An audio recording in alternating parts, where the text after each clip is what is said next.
Hi everyone, Ryan Adams here, and today I want to show you how we can create an availability group without a cluster.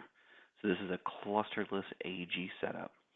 And for those of you that have seen the post on how I set up a domain independent cluster, which I'll link to in this post as well, you'll find a lot of these steps very, very similar. It's almost identical with just a couple of key changes. One of those changes, of course, is the requirement for SQL Server. We have to have Windows Server 2016, same as a domain independent. But the difference here is SQL Server. So SQL Server has to be SQL 2017 in order for us to be able to do one without a cluster at all. And you will also find and see and hear this referred to as a read scale out availability group. And the reason for that is because if we don't have a cluster here, then we don't have any arbitration point for the ability to fail over automatically. There's no mechanism in place to identify that one went down and we can automatically fail over to another one.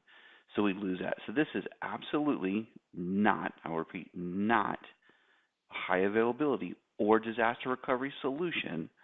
This was really only designed to not have a cluster at all in order to scale out reads.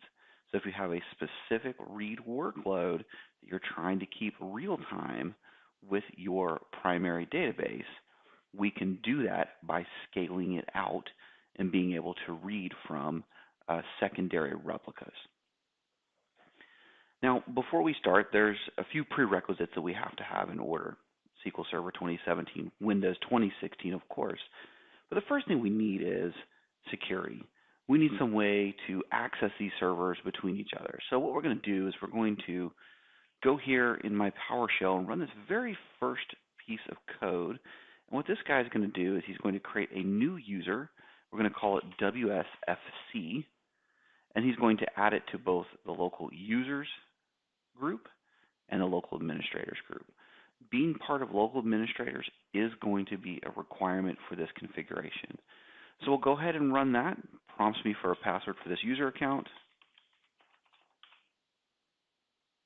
There we go. So we've created the user and we've added him to both the local regular users group and the administrators group as required. Now we have one other thing. If you're using a local system, local service, network service, you don't need to do this. But there's something called the local account token filter policy. And I won't get into specifics here because there's other posts on that you can read on that. But just know that this is a requirement if you're using a domain or local service account that's not a built-in account. Right? For me, I am running my SQL Server service with local accounts as opposed to using a built-in account. So I do need to do this. So we'll go ahead and run this. Just going to put this registry entry in the registry for local account token filter policy, giving it a value of 1.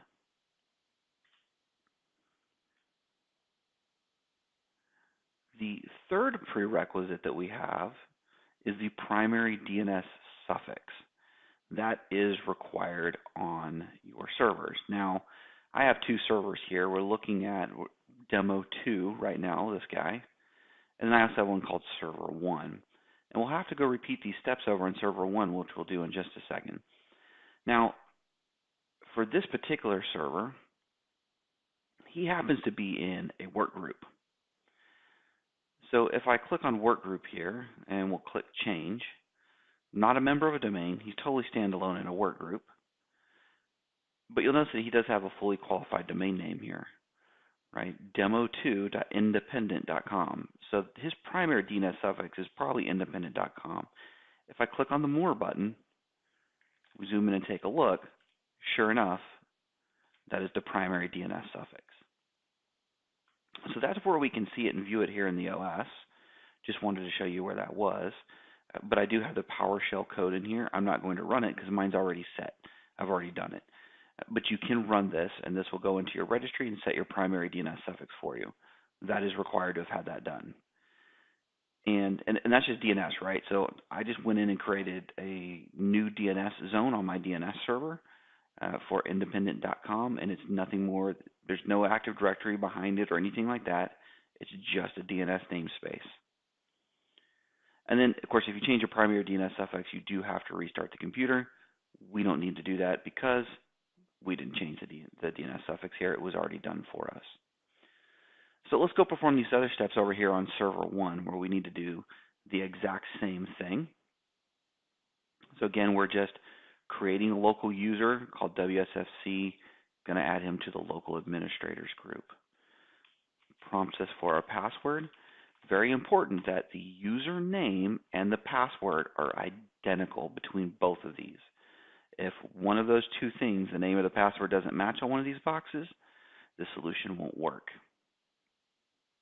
Let's go add that registry entry for the local account token filter policy. And my primary DNS suffix is also set on this machine. He actually has a different DNS suffix. And let me just take a look at that. He happens to be joined to a domain. He's in the Americans.com domain. Now, this doesn't matter. He didn't have to be in a domain. He could be completely independent. He could be in a work group. So, because we're not doing anything with the cluster piece here. So let me click change. Let me click more so you can see what this looks like. His primary DNS suffix is Americans.com because he is joined to the Americans.com DNS or Active Directory, so that is his primary DNS suffix here. So we have primary DNS suffixes for both of these servers, so I don't need to restart him either. So that helps me set the stage. Those are my prerequisites at this point. Now at this point, I need to go in and we're going to go take a look at SQL Server and look at the pieces that we need to set up.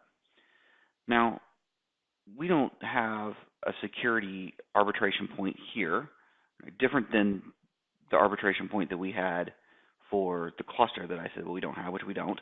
But we also don't have one here for authorization and authentication either.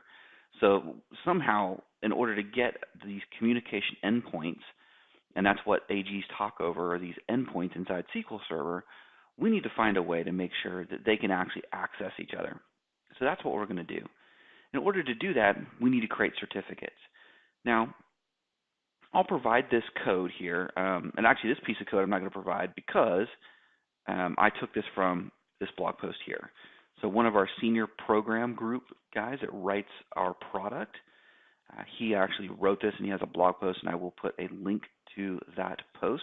If you're seeing this on YouTube, make sure you go read the blog post. All the code will be there in the post, and I will have a link to this so that you can go grab this code. So the first thing I'm going to do is I'm going to go ahead and run this, and this just creates the stored proc. Now what this stored proc is going to do is three different things. He is going to create an encryption key. After he creates the encryption key and the certificate, he's going to create an endpoint and secure it with that certificate. And then we're also going to back it up to the file system. And the reason we're going to back up to the file system is we create the certificate and secure it with the endpoint secured with that certificate here on demo 2. We're going to go to the other server. We'll do the same thing there. But in order for them to be able to access each other, I'll need to take the certificate from demo 2, import him on server 1. I'll take the certificate from server 1, and we'll import him back over here on demo 2. So let's go ahead and run the store proc now that we've created it.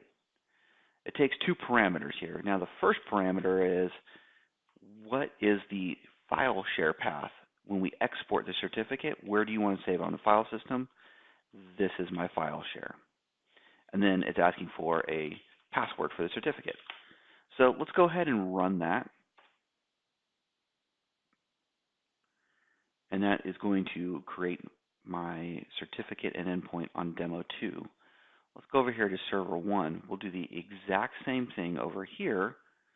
Go ahead and create the procedure. We'll execute the procedure.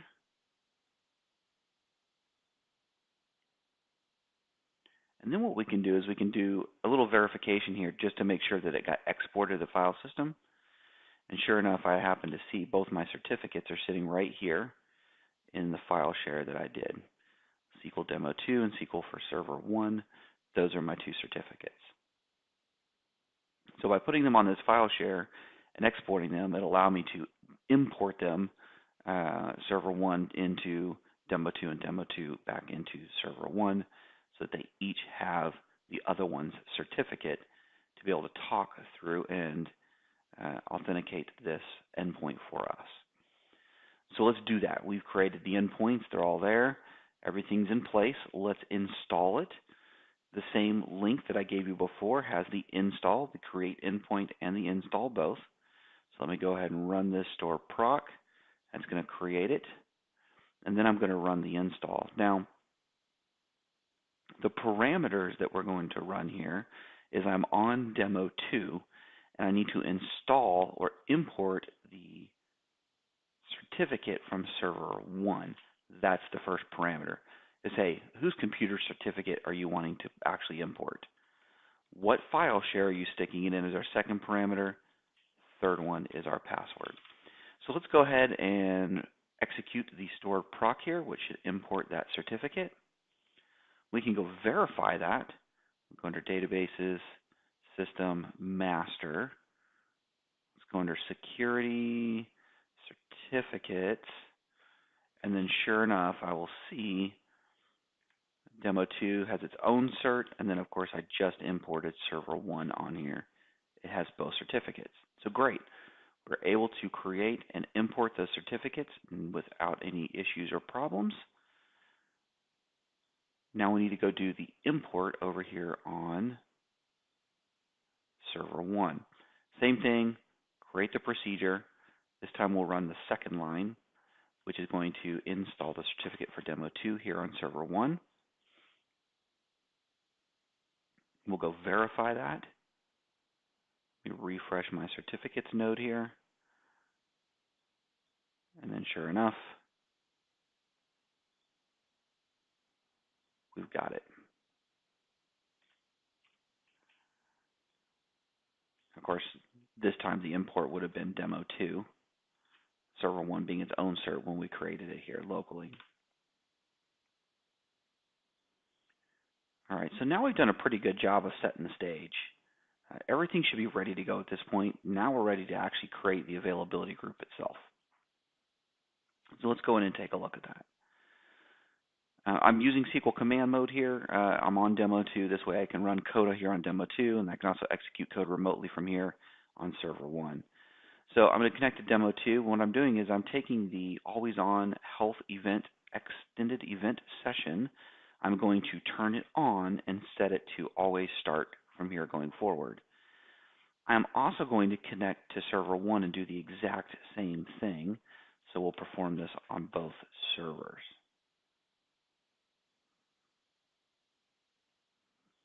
Now we get into actually creating the availability group. I am going to turn a trace flag on. This trace flag enables compression.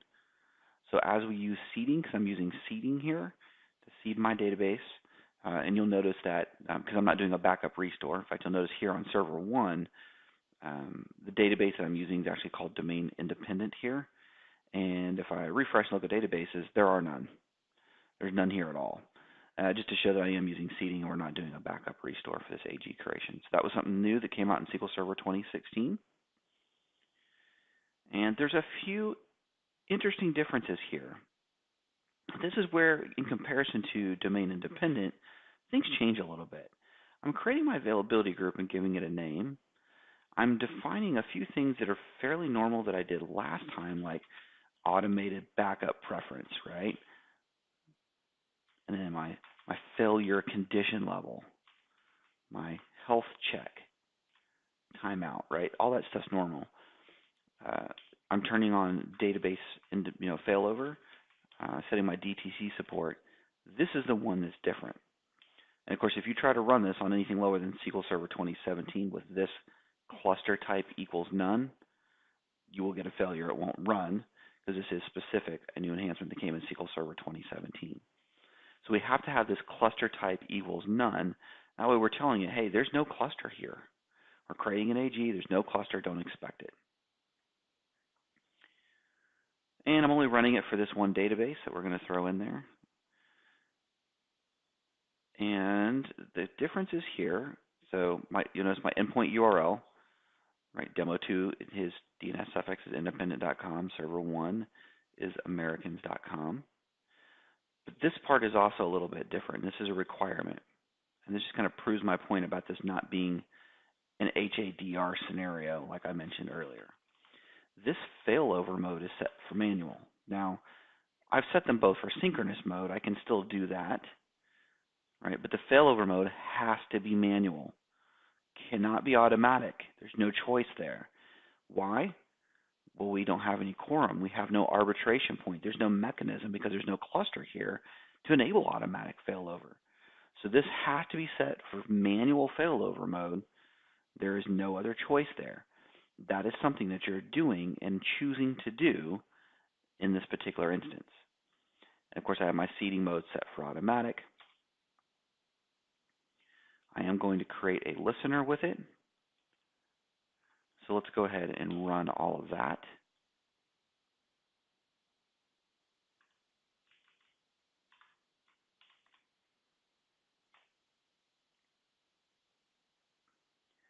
Now this error message that we see, never fun to see red here.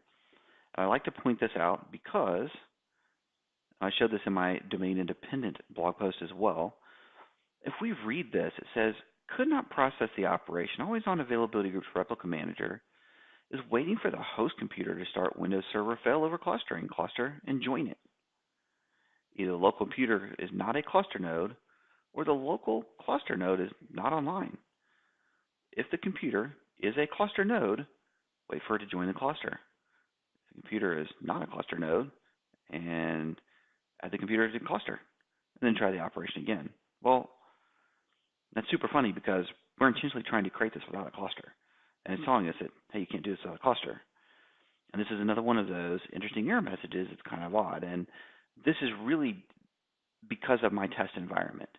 Because I had a cluster created on here before I did this, and this is very specific to my test environment, but if you're testing, you may run into this. And I don't see people point this out very often because this error message is extremely misleading and does not have any indication of what the actual problem is. And the problem, in order to fix this, is we actually need to go in and turn always on, off, and then back on. So I'm going to uncheck this. It says, hey, by the way, if you do this, we need to stop and restart the service. We'll tell it, sure, that's fine. We'll click OK, and then it's actually going to stop and restart the service. I need to do that over here on my other server as well.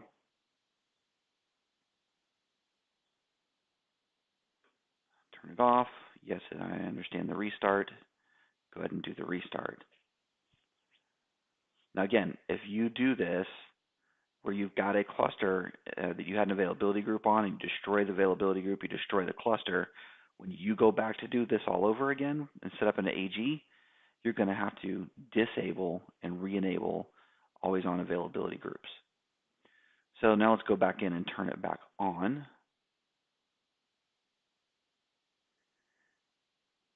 And I'm just showing this to you so everybody knows where to see this and how to do this if you're not overly familiar with it, if you haven't played with this. This can be done from PowerShell. So you don't actually have to go back in here and do all this clicking. I just like you to be able to see where it came from. Now when I click over here, it says, by the way, the service needs to be stopped and restarted. So when I disabled it, it actually stopped and restarted it for me. When you turn it back on, it doesn't do that. You've got to do it yourself. So I'll go ahead and do a restart on the service. Turn this one on. Tell OK. Go ahead and restart the service. Now, if you're just setting this up for the first time, you're not going to have this problem. This issue is not going to exist for you. But if you've ever had to destroy the cluster for any reason, maybe you just misconfigured something wrong and you want to start all over, you're doing testing stuff in a test environment or develop environment, trying to play around, and I highly encourage you to do that with any type of availability group, any type of failover clustering, any of that stuff. Take the time to set this stuff up in a test environment. Just Hyper-V is free on Windows 10.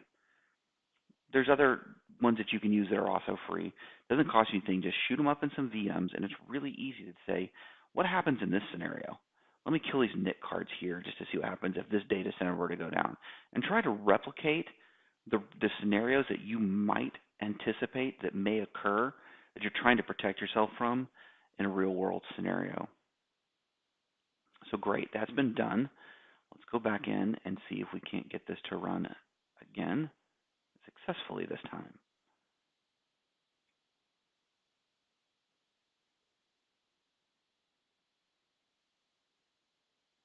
Shouldn't take long to run. It's going to take a little longer to run this time because it shouldn't error out. It's actually doing some stuff. That's great. So it ran successfully.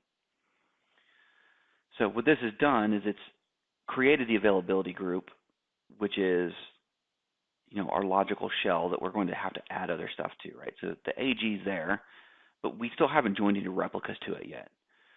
So now we need to go add a replica to it, and which is our server 1. And I'm telling it, alter the availability group, join it. This is also a little bit different than what we saw before. You're going to notice at the very end of this line, we've got something called cluster type equals none. That is new. We did not have this at the end of the line when you set up a domain independent. So when you join it, you have to tell it that, hey, there's no cluster here. Otherwise, by default, it will expect there to be a cluster. So we have to make sure that we add that on to the end. And because I'm using seeding, I've got to grant to create any database in order for seeding to succeed. So we'll go ahead and run that. And then when that's done, that really completes everything. It's totally done at this point. But what we can do is we can take a look at these queries here. And again, I'm giving you all this code, pulling from sysdm HADR automatic seeding and pulling from sysdm HADR physical seeding stats. The idea is if you have a larger database, mine's not, it's already done, but if you do, this will allow you to go in and take a look at where is it doing in the seeding process. Where is it at? Is it done? Did it error out? Is it 50% done, 20% done?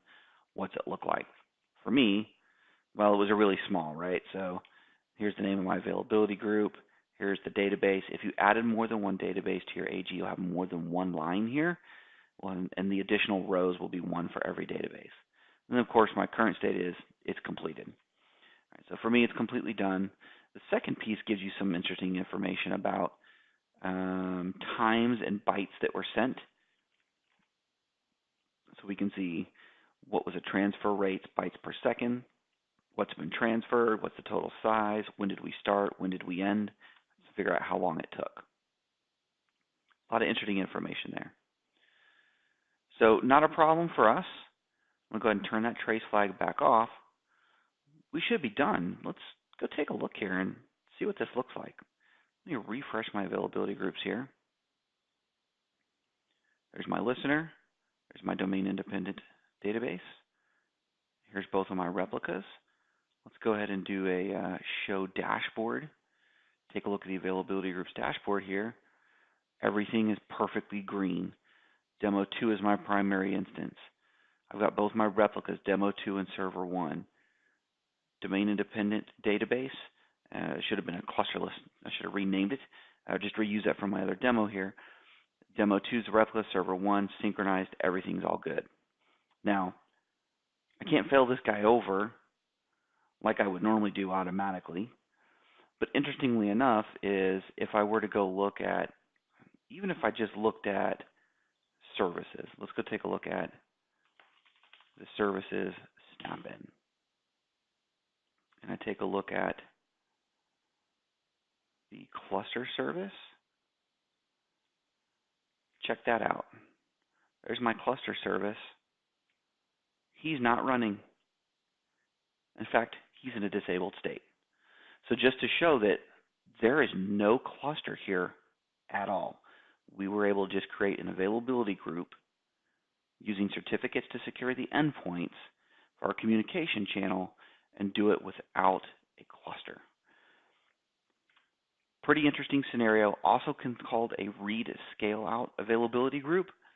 Allows me to scale out my reads, and I'm never going to fail over to that because the idea is that it's just for reading. So I hope you guys enjoyed this walkthrough. I'll have all of the code and examples and stuff included in the blog post.